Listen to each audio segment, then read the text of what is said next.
I didn't think much of him at first, just another regular customer, until the day I caught him hiding in my car. About a year ago, I was 20 years old, working at a Subway. I'm short, petite, and I've always had a hard time not being nice to people, even when they creep me out. And this guy definitely creeped me out. He looked to be around 35, maybe 40. He started coming in every single day for lunch. At first, it seemed harmless. He was fascinated by my stretched ears and facial piercings, always asking questions about them, what sizes I wore, where I got them, stuff like that. But then it got weird. After I rang him out, he wouldn't leave. He'd sit down at a table and just stare at me for hours. I'm not exaggerating. He would sit there for 2 hours straight, just watching me while I worked, while I talked to other customers, while I cleaned, just staring. This went on for about 2 weeks. Every day, the same routine. And every day, he'd ask for my number. He kept saying he had plugs and tunnels he wanted to give me, that he wanted to see me wearing them. I always said no, politely, but firmly. Then one day, things escalated. I was alone in the store. My manager had stepped out to go to the bank, and it was really slow. So I was in the back room on my phone. Suddenly, I heard the door chime. I looked up, expecting a customer, but no one was there. Then I saw him, walking past the front of the store quickly, like he didn't want to be seen. A few seconds later, the phone rang. I answered like normal. "Thanks for calling Subway. How can I help you?" There was a pause. Then a voice said, "This is the girl with the nice ears, right?" My stomach dropped.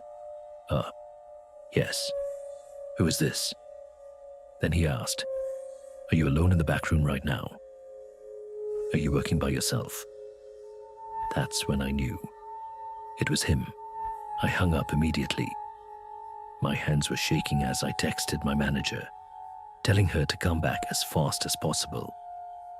Then the phone rang again. I didn't want to answer, but I did. This time, he started asking me disgusting personal questions. What I would do if I was locked in a room with him, if I had a boyfriend, why I was plain hard to get. I hung up again. At that point, I felt sick, not just scared, but watched. My manager came back shortly after, and I told her everything. Later that day, during the lunch rush, he called again. This time, she answered, and whatever he said to her, I never found out, but the look on her face made my spine go cold. She told him very clearly that if he called again or came anywhere near the store, she would call the police. For a moment, I thought that was the end of it, but I was wrong. A week later, I was finishing my shift. I clocked out and got ready to walk to my car, which was parked right in front of the store. And then I saw him, standing next to my car, looking inside. I froze. Something felt very, very wrong. Then I realized something. I had left my back door unlocked, and before I could react, I watched him open the door and climb inside. He slowly pulled it shut behind him, hiding in my back seat, waiting for me to walk out, get in, and have no idea he was there. I don't know what he was planning to do to me, but I don't think I would have survived it. My manager immediately locked the front doors and called the police. When they arrived, they had to physically drag him out of my car. He fought them. He didn't want to come out. And when they searched him, they found a butcher knife, rope, and a rag soaked in chloroform. If I hadn't looked up that exact moment, if I had just walked to my car like normal, I probably wouldn't be here right now. So, yeah, to the man who sat there watching me every day, who thought he could hide in my back seat and wait for me. Let's not ever meet again.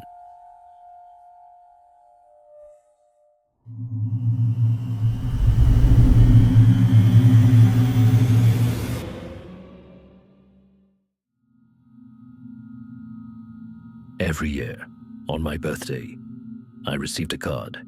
No name, no return address. Just the same signature at the end. Love, X. Happy birthday, Machuba. I hope someone gets you the new phone I saw you looking at last week. Another year already. It feels like only yesterday I watched your mom dropping you off for high school. You should be more careful about closing your windows at night. You never know who might climb up from the balcony below. They sound creepy, I know. But to me, they were normal. I had been receiving them for as long as I could remember. At first, my mom was worried.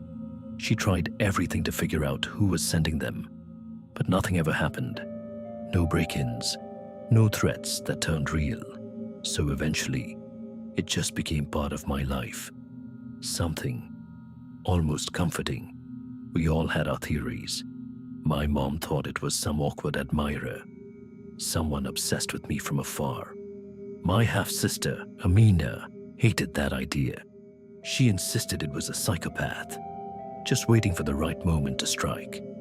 One year, I even caught her slipping her own fake letter into the pile, just to scare me. But me, I had my own theory. I always thought, or maybe just hoped, that it was my father. He left before I was born. My mom said that proved he didn't care. But to me, it proved he knew I existed. And maybe he was watching from a distance. The fact that Amina never got a single card only made me believe it more. For years, it never caused any real problems. Until I met Ranja. He was intense, charming in a way that almost didn't feel real. He wouldn't just call me beautiful. He'd say things like, "The rain comes from angels crying because they lost you from heaven."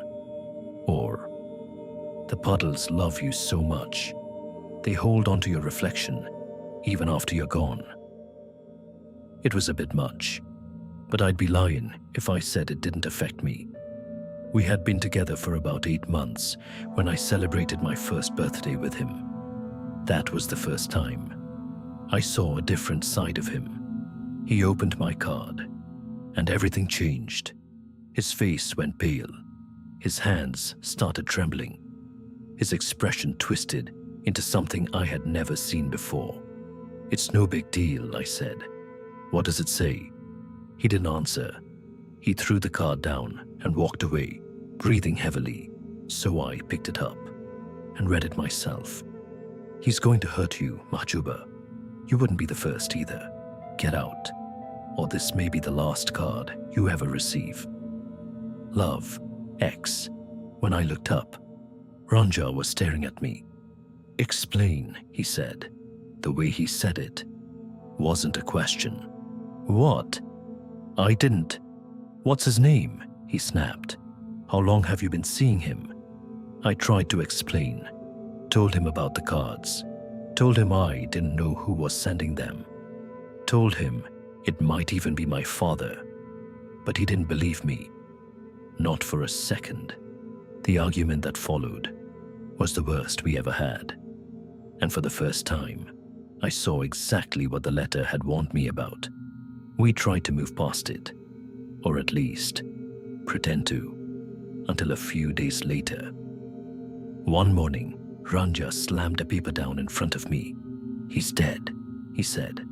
I looked down and saw my father's death certificate. 12 years.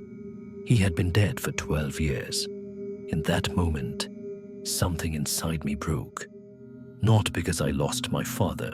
You can't lose something you never had. But because I lost every future where he existed. Every possibility, every imagined moment, gone. And in its place, only questions remained. If it wasn't him, Then who had been watching me all these years? Ranja didn't care about any of that. To him, my silence was guilt. And now he gave me a choice. Him or the person behind the letters. He told me I needed him, that I wouldn't survive on my own, that I'd never find someone as good as him, that even my own father didn't want me.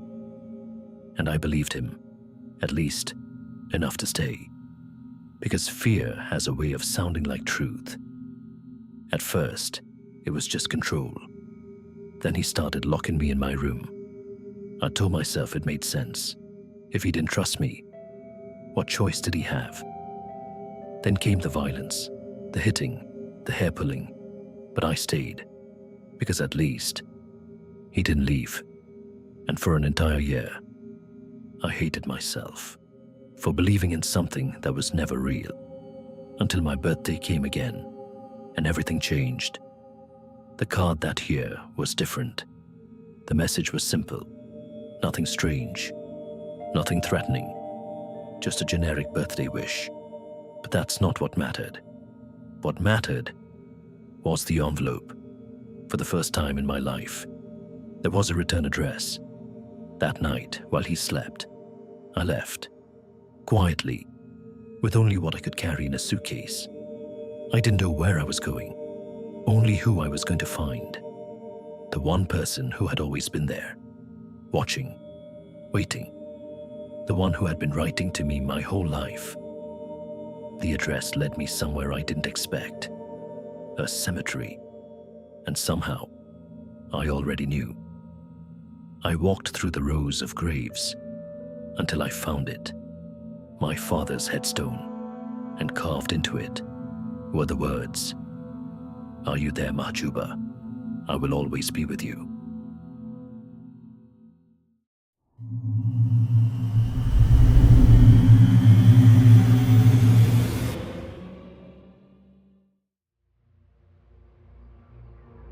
I thought he was just a regular, until I saw him again, years later. Back in high school, I worked at the only movie theater in my small town. On weekends, you'd pretty much see the same people over and over. That's how I met Kenny. He came every Friday and Saturday night for the late shows. He had a lazy eye, was a bit overweight, wore his pants way too high, and had a really bad stutter. People were cruel to him. Customers avoided him. Co-workers made fun of him. I felt bad, so I was nice to him. Because of that, he always came to my line. Every time, the same order. A large cherry Coke and a small popcorn. For 3 months, it was just that. Routine. Then he started coming on Sundays too. Then during the week, the theater only had 4 screens, so he was clearly rewatching movies.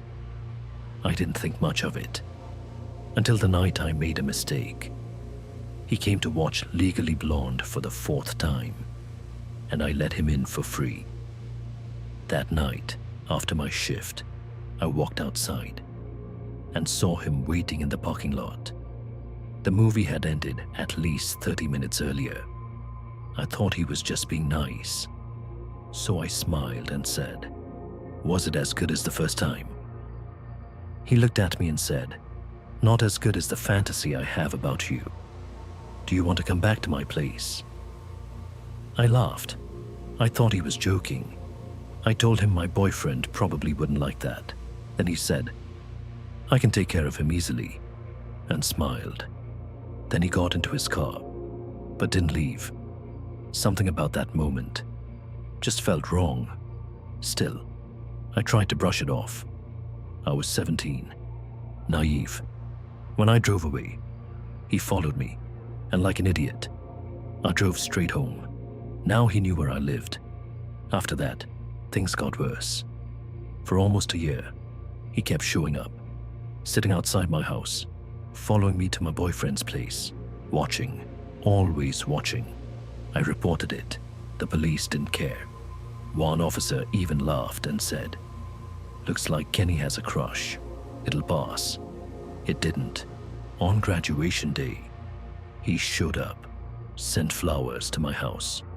That night, there was a party by the lake, a bonfire, a keg. I got way too drunk. At some point, I walked away from the party to get some air and be alone. That's when it happened. Someone grabbed me from behind, hard, pinned my arms. I screamed and got hit in the back of the head. Everything started going dark. They were trying to pull my shorts down. And then I threw up, violently, everywhere. And somehow, that saved me. Whoever it was, let go and ran. I never saw their face. But that same night, my boyfriend was attacked too. Someone had hit him from behind. He ended up in the hospital with a head wound. No one connected it. No one believed me. People said I made it up because I was drunk. That night ruined everything. I finished the summer, then left for college, 1,400 miles away. 2 years later, my family moved too. I never went back. 12 years passed. I moved on, got married, had a child, built a life, until today. I was walking through Target with my 2-year-old, and then I saw him, standing in a checkout line. Kenny. He saw me and smiled. That same smile. I didn't think. I just abandoned my cart, grabbed my kid, and ran. Straight to my car, straight to the police station. They told me there's not much they can do, but they'll keep a record. So yeah. After 12 years, he found me again.